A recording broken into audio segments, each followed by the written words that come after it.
धर्म ग्रंथों की दृष्टि और जीवन का सच्चा मार्ग। मनुष्य के भोजन के चयन को अक्सर उसका निजी फैसला माना जाता है, परंतु हमारे सनातन हिंदू धर्म शास्त्र इस विषय पर महान मार्गदर्शन प्रदान करते हैं।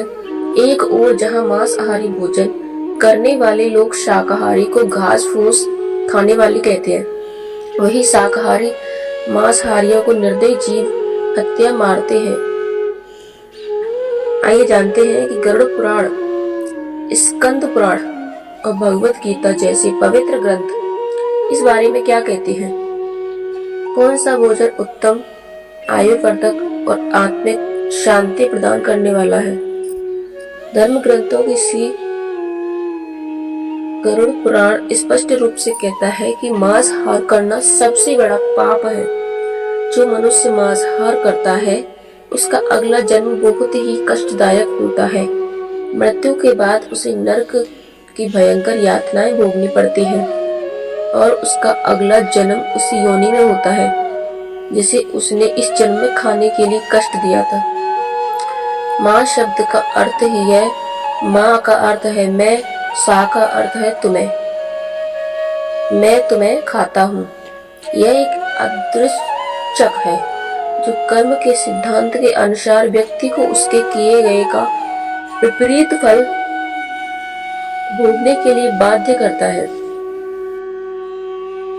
भागवत गीता में भोजन को 3 श्रेणियों में बांटा गया है, सात्विक, राजसिक और तामसिक। मांसाहारिक एक तामसिक भोजन है।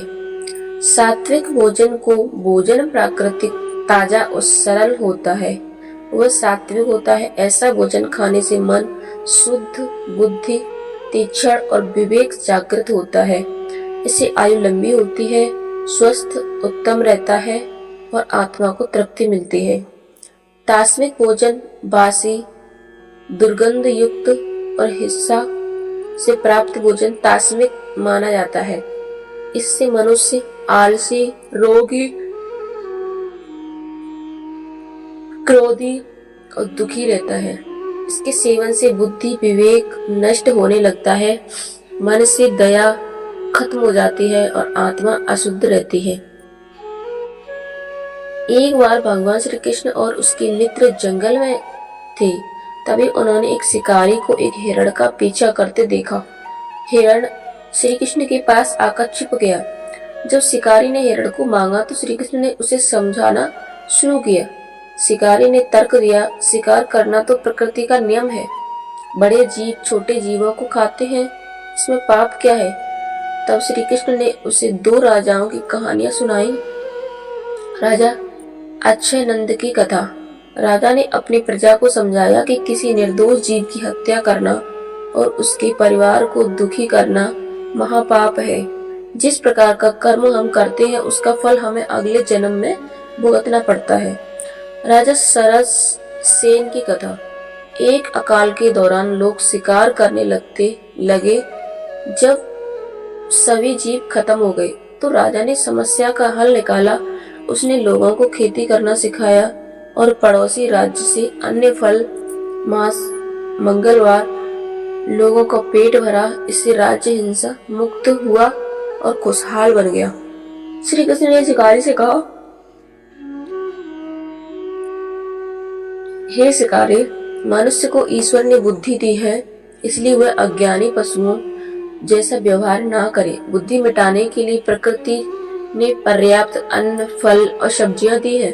मांसाहार केवल तात्कालिक भूख शांत करता है, लेकिन आने वाले जीवन के लिए दुखों का भंडार जमा करता है। श्री कृष्ण की बातें सुनकर शिकारी का हृदय परिवर्तन हो गया। उसने अपना धनुष तोड़ दिया और वचन दिया कि वह आज से हिंसा का त्याग करके शाकाहार अपनाएगा और खेती करके अपना जीवन यापन करेगा। श्री कृष्ण ने उसे आशीर्वाद दिया कि हिंसा का यह मार्ग उसे सुख, शांति और अंततः मोक्ष की ओर ले जाएगा। धर्म ग्रंथों और इस कथा से स्पष्ट है कि मांसाहार तामसिक, हिंसक और पापहारी है। यह आयु घटता है, रोग देता है, मन को अशांत करता है आत्मा को अशुद्ध करके नरक का मार्ग प्रशस्त करता है। शाकाहार सात्विक, पवित्र और पुण्यकारी है।